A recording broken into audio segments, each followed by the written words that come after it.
Hey everybody, what is going on? I hope you guys are all doing well and welcome to another tutorial video. In this video, I'm going to be showing you guys how you can recover deleted photos or any files for that matter from Google Drive. So let's get right into it.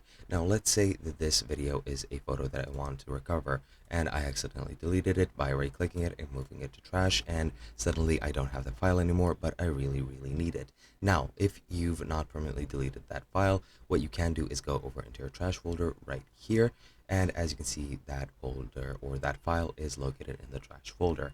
Now, as you can see, these folders or these items will be deleted after 30 days permanently, so you won't be able to restore them from that point. Either that, or if you've emptied your trash by clicking delete forever, you won't be able to restore them. But if you haven't, just right click on the items you want, click restore, and then if I go back to the folder where that video was, and it is this folder if I'm not mistaken, as you can see the video is over here, and that's all you have to do. Hope you guys enjoyed, and I'll be seeing you guys in another video.